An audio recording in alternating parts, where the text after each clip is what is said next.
Shalom. Shalom, my dear brothers and sisters. Our Catholic Daily Gospel reading of today is taken from the Gospel of according to St. Luke chapter 6 verses 39 to 43. Glory to you, Lord.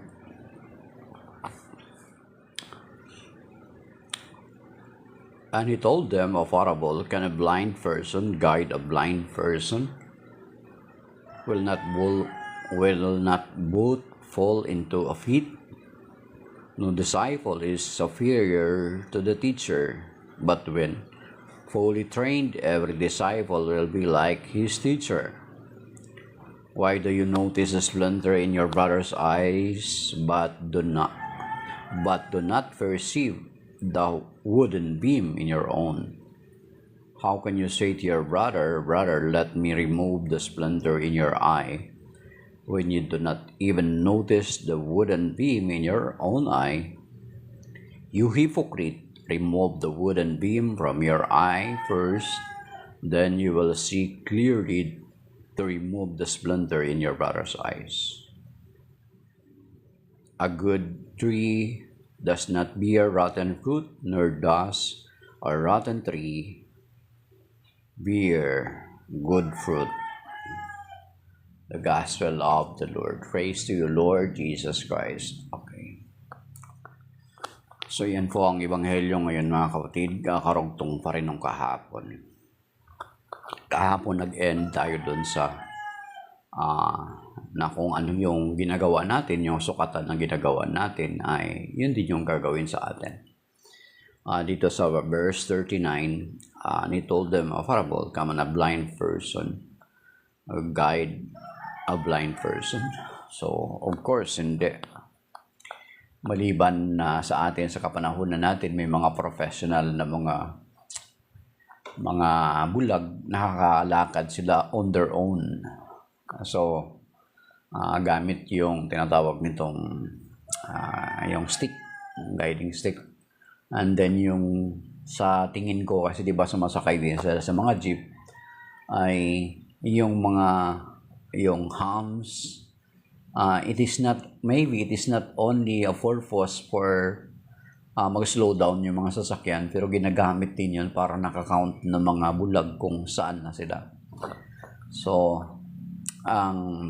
bagamat yung sense of seeing ay nawala sa kanila, pero the other senses ay gumagana.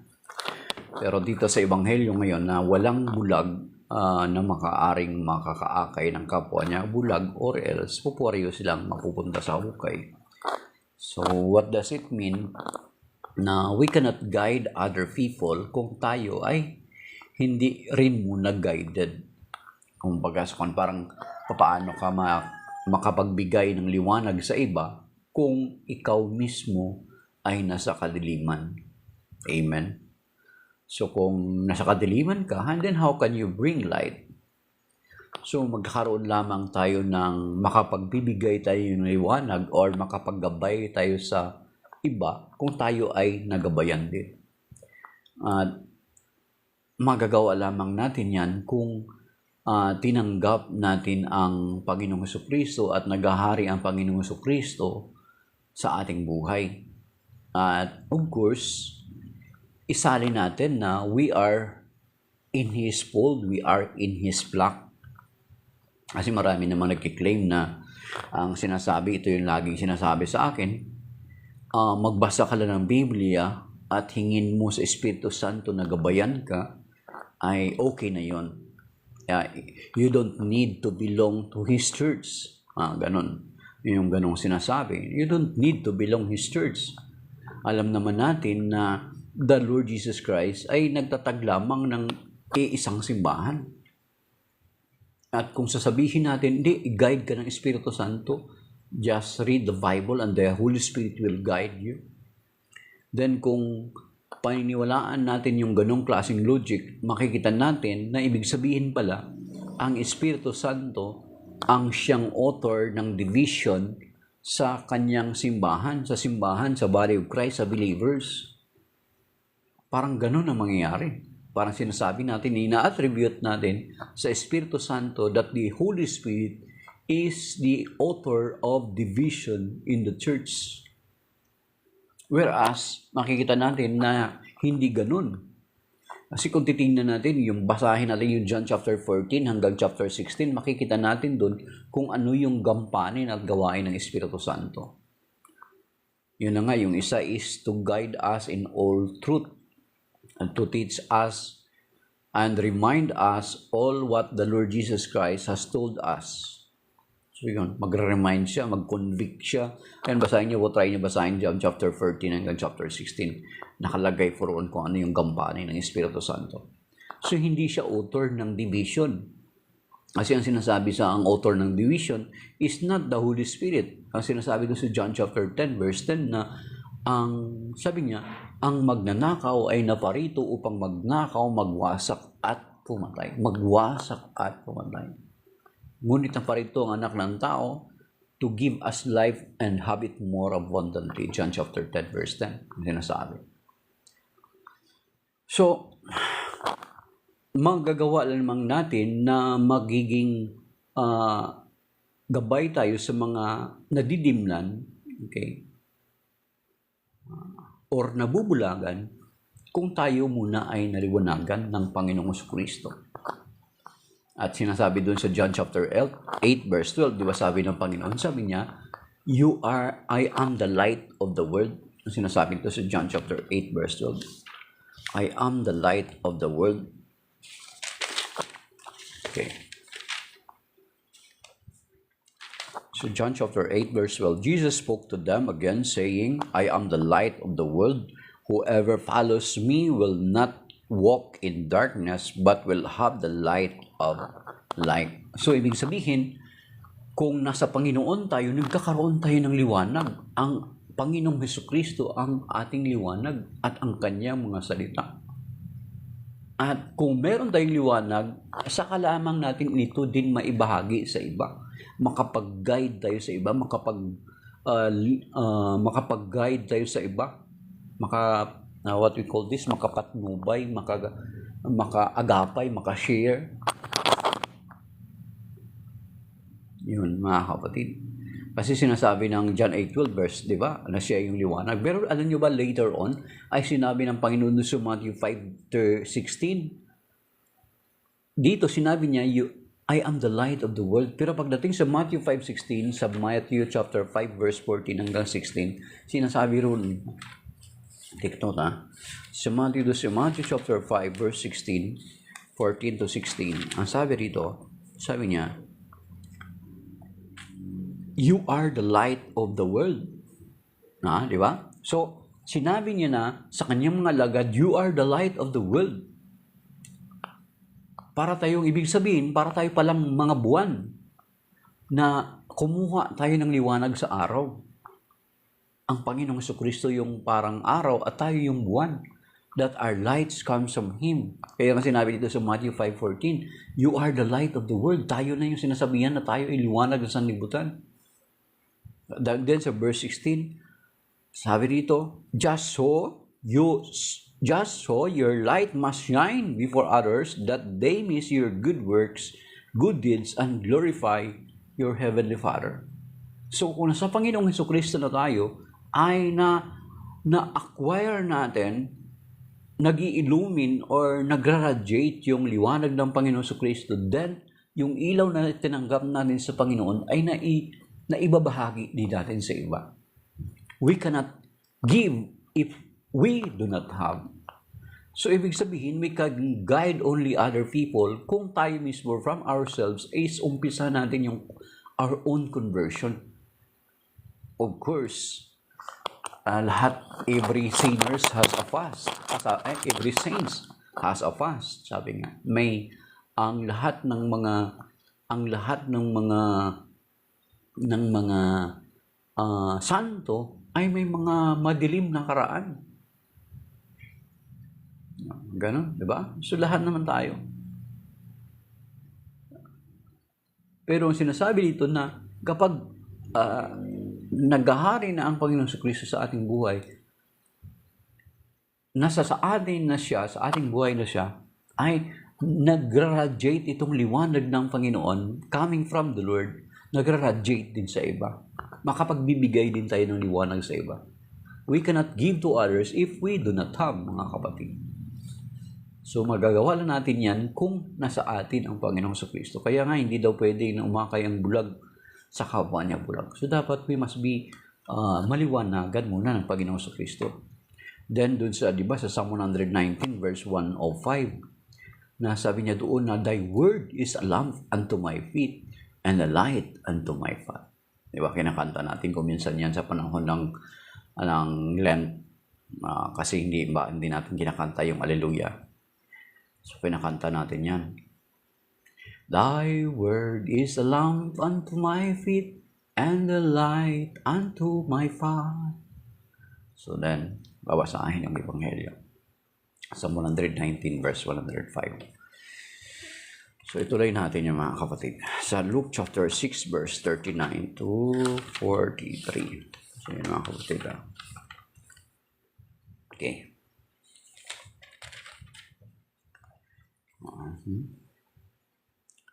No disciples is superior to the teacher, but when fully trained, every disciple will be like his teacher. Okay? So, kapag natututo tayo, ay parang magiging katulad tayo ng ating guro, ang ating Panginoong Kristo. May sinasabi nga kapag tayo yung parang work of art of God, ito yung parang tayo yung mga work of art of God. Yung mga alagad ng Panginoong mga Kristo, yung mga santo, si Mama Mary, kapag napapapurihan yung art, ang balik lagi nito, ang merito lagi nito, doon sa may-ari ng art. Not per se to the art itself. Diba? Ganon mga kapatid. Sabi niya. So parang ang isang bata, alimbawa isang bata, kapag mabait yung bata, ay, ang galing naman ng batang to, ang bait. Sino kaya magulang nito? Di ba? Ang kredito, balik lagi sa magulang. Hindi doon man natili sa bata. Yan. So tayo din ng mga alagad ng Panginoong Kristo, kapag napapapurihan tayo, napaparangalan tayo, lalo na, di ba, sa mga santo, sa mga banal. Kapag napaparangalan ang mga santo at mga banal, ay hindi mananatili doon. It does not end there. Kasi kapag napaparangalan yung mga santo, yung mga banal, napaparangalan tayo, it always goes back to the owner of the art. Yung Mona Lisa, di inanghaan yung Mona Lisa. Sino ba nag-faint pag hinahanghaan ang Mona Lisa? Saan babalik yung honor? Sa fainting lang o sa fainter? Iba mga kapatid. So, ganon din tayo ng mga alagad ng Panginoon. Ganon din yung mga santo at mga banal. Actually, narinig ko lang yan na hindi magjejelos, hindi magsaselos si Lord kapag napaparangalan yung art. We are God's work. We are God's masterpiece. Kapag napaparangalan, halimbawa si Mama Mary napaparangalan, si Saint Joseph, yung mga santo at banal, kapag napaparangalan, it always the honor, the primary honor goes back always to the owner of the art. Not to us. Not to us. Kapag halimbawa, nakakagawa tayo ng mabuti, hindi mananatili sa atin ang honor. Kaya nga dapat memorize natin yung sa Psalm 115, yung Psalm 115 verse 1, yung non nobis domini, yung sa Latin, yung not to us Lord, not to us. Yun yung sinasabi sa non nobis domini, not to us Lord, not to us, but to your name alone the glory. Psalm 115. Kasi nagagawa natin yun, hindi dahilan sa atin, kundi dahilan doon sa ibinigay sa atin. Not to us, Lord, not to us, but to your name give glory because of your faithfulness and love. So yun. So yung pwede natin ma-relate dun sa verse 14 ng Luke chapter 6 na ang disciples is not greater to his master. Pero kung natuturuan siya, ay nagiging parang katulad siya ng kanyang guro. At kung magiging parang katulad tayo ng ating guro, yun nga ang sinasabi ko na hindi dapat masentro sa atin, kundi lagi yan ibalik natin sa talagang pinanggalingan nito. Kaya nga ito dapat memorize ng mga servant to, yung Psalm 115 verse 1, yung mga naglilingkod. Di ba, pumasabla tayo, napaparangalan ka. So, dapat ganun, ibalik natin sa Panginoon. Okay. Then, sa verse, maaga daw kami alis ngayon, mga kapatid. Kaya, pero yung tulog pa yung nagsasabi sa akin na maaga kami alis. Okay. Sa Luke chapter 6 verse sa 41 na tayo sa verse 41. Why do you notice the splendor of your brother's eye, but do not perceive the wooden beam? Okay. How can you say to your brother, remove me the splendor in your eye, when you do not even notice the wooden beam in your own eye? You hypocrite, remove the wooden beam from your eye first, then you will see clearly to remove the splinter in your brother's eyes. So, yun na yung sinabi natin kanina, na how can we be a light for others kung tayo mismo ay hindi tayo naliwanagan? Diba? Parang related pa rin. Kumbaga, so parang before pointing your finger to others, make sure that those three fingers are not pointing back to you. Diba? Minsan, kau. Kaya diba masama loob natin, kaya tayo masama loob natin kapag pinipipoint yung finger natin. Ewan ko kung bakit ganun May mga instance na kapag pinipoint tayo ng finger, ayaw natin.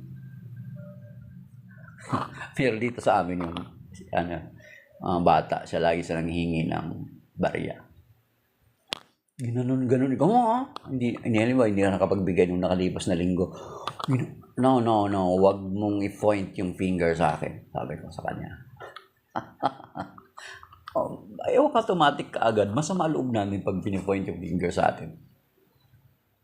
Diba? Kaya nga ang safe daw, ganun. Wag kang kahit sa mga speaker, sa mga turo sa amin, mga speaker, sa Speakers Bureau. Sa amin na kapag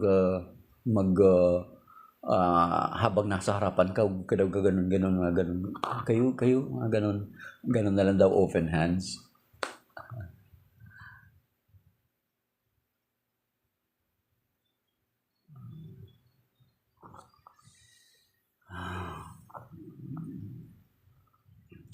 Yes, may part sa passage sa Bible, si Rottles, I always commit mortal sin, but I also go to confession every month.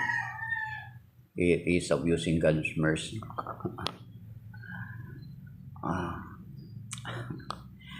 Parang merong passage na gano'n sa part sa Bible. Pero it is bitter. Kaya nga i-pray natin yung i-pray mo siguro yun, brother, yung act of contrition. Kasi may sinabi doon na yung act of contrition, oh God, I am heartily sorry for having offended you, and I detest all my sins because of thy just management, but most of all because they offend thee, my God, who art all good and deserving of all my love. I firmly resolve with the help of thy grace to sin no more and to avoid the near occasion of sin. Kasi meron tinatawag tayo sa Catechism of the Catholic Church, may tinatawag na concupiscence. Kahit ando na yung nakakumpisa lang tayo ng simba, pero andun yung inclination natin, yung concupiscence na natawag sa pagkakasala. Kapag paulit-ulit and then mortal sins, maybe ay i-check mo rin spiritually ang magpa-consult ka kaya sa isang exorcist. Baka kasi may mga bandage ka previously doon sa mga ninuno mo, may mga practices, may mga kasalanan na mga hindi nahingi ng tawad. So, try mo magpa-counsel ka siguro sa exorcist.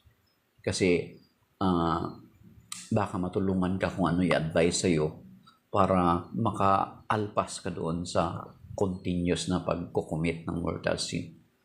So baka kasi may bandage, unbroken pa yung unholy, may mga unholy ties pa with your grandparents or your parents who committed such kind of sin. Parang nagkakaroon siya ng bandage, unbroken pa yung link. So that is why ma-break mo na yon, makapag-pray ka ng kung ano yung advice sa'yo ng exorcist, mag-interview siya sa'yo, then baka kapag ma-break yun, then saka ka lang totally makalaya doon sa parang continuous, yung patuloy, yung lagi-lagi na lang nagko-commit ng mortal sin. Pero ano naman, sometimes it seems to be like that na parang na-obvious natin ang mercy ni Lord. Pero si Lord naman, katulad ng prodigal son, di ba? Sa Luke chapter 15, yung prodigal son ay, pagbalik ng prodigal son ay niyakap niya pa rin. So, hindi naman tayo tutulak ng Panginoon palayo. Yun lang, kapatid. Okay. Okay. So, yun mga kapatid, ibig sabihin, talagang we need as a servant of the Lord, as a Christian, as a follower of the Lord, as a Catholic tayo. Dapat talagang namumuhay tayo ayon sa kalooban ng Diyos, sa kabanalan. How can we say to others na ito yung gawin mo, ito yung dapat mong gawin, pero ikaw mismo sa sarili mo, meron kang ganun. Diba? Ang hirap yata nun, mga kapatid. So mga kapatid, yun yung reminder sa atin ng Ebanghelyo ngayon na kailangan na tayo mismo ay sikapin natin with the grace of God, with the help of God, na mamuhay tayo ayon sa kabanalan. Sabi nga doon sa 2 Corinthians chapter 5 verse 17, if anyone be in Christ, he is a new creature. Old things are passed away, behold, all things become new. So dapat lahat bago din sa atin. Kasi hindi nga tayo pwede magiging taga-akay ng mga bulag kung tayo mismo bulag. Hindi rin tayo karapat-dapat na magsabi sa ating kapatid. Alam nga, parang ganito sa magulang. Ito yung pinaka-kuha na example. Anak, huwag kang magsigarilyo. Ikaw mismo na magulang ay naninigarilyo ka. Then how can you teach with authority to your children? Kasi di ba may kasabihan tayo na action speaks louder than words, mga kapatid. So ibig sabihin, let us walk with our talk. So yun yung required. Yun yung required sa atin ni Lord. Before saying to others, let us make sure, di ba? Let us make sure sa sarili natin na pinagsisikapan natin or nagsastruggle tayo kung anong man yung nakukumit pa rin natin, hindi natin ini-enjoy. Yun mga kapatid, kapag may mga struggle man tayo sa ating sarili, hindi naman dapat tayo nag-enjoy kundi nagsastruggle tayo. Na pinagsisikapan natin na maalis yung mga yun. Kasi si Saint Paul, meron din sinabi si Saint Paul dun sa Romans chapter 7 yata yun mga kapatid. Sabi niya, gusto niyang bumait. Yan doon yata yan kinuha yung kanta na gusto kong bumait ngunit di ko magawa. Okay. Sa Romans chapter 7 verse 7 to 15, what I do not understand, for I do not do not do what I want, but I do what I hate. Ito si Saint Paul, nagsasakal din. Now if I do what I do what I do not want, I concur to the law is good. So now it is no longer I who do it, but sin that dwells in me. Kaya ngayon sinabi ko kay Rottles na, baka may mga pinag-ugatan ito. Better na to consult ng exorcist. Baka may mga, kung minsan yun mga kapatid, yung tinatawag na unbroken link, may mga unholy ties ka pa. So, for I know that good does not dwell in me, that it is in my flesh. The willing is ready at hand, but doing the good is not. For I do not do the good I want, but I do the evil I do not want. Now I do what I do not want. It is no longer I who do it, but sin that dwells in me. Verse 21, so then I discovered the principle that when I want to do right, evil is at hand. For I take delight in the law of God in my inner self. But dito sa verse 25, ang sabi niya, ang conclusion ni Saint Paul. But thanks be to God through Jesus Christ our Lord. Therefore, I myself with my mind serve the law of God, but with my flesh the law of sin. So, salamat sa Panginoon. So, ang Panginoong Jesucristo lang makapagpapalaya sa atin. Hindi sa pamagitan ng sarili nating effort. Lord, give us the grace to deliver us from this kind of sin. Of course, katulad nung sa prayer sa act of contrition na if i-avoid natin yung mere occasion of sin. Kasi, di ba? I-avoid natin yung mere occasion of sin. Kung saan ka doon nagkakasala palagi din, maghanap ka ng avenue, mag-distance ka. Kasi doon andun yung weakness mo, bakit mo pa sinusuong? Di ba? Andun yung weakness mo, kung saan ka mahina, lumayo ka doon sa kung saan ka mahina. So maybe that is by now mga kapatid yung paalala sa atin ng Ebanghelyo ngayon. We cannot say to other people, let us remove, allow me to remove the splinter in your eye, yung muta mo. Samantala sa iyo yung muta mo, dalawa pala, kaliwa. Dito, meron pa dito, tapos dito, 4. Yung kapwa mo pala isa lang. So yun mga kapatid, na pinapaalala sa atin ng Panginoon. And of course, magagawa natin yan sa grasya ng Panginoon, hindi sa sarili nating kaparaanan. Let us always ask the grace of God na, Lord, grant us the grace na magawa namin yung kalooban mo. Grant us the grace na makalaya kami sa paulit-ulit naming pagkakasala na alam namin nakakasakit sa kalooban mo. Diba? So, pangawakan natin din yun na inaangkin natin yung pangako ng Panginoon sa John chapter 8 verse 31 to 32. Sabi niya kung patuloy nga kayong susunod sa akin, tunay nga kayo yung mga alagad ko at makikilala ninyo ang katotohanan at ang katotohanan ang magpapalaya sa inyo. At ang katotohanan yun walang idili iba kundi ang Panginoong Jesucristo.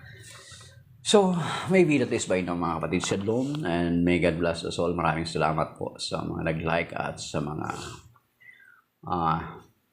sumilip at sa mga nanood. So, may God bless us all, my dear brothers and sisters. Signing off.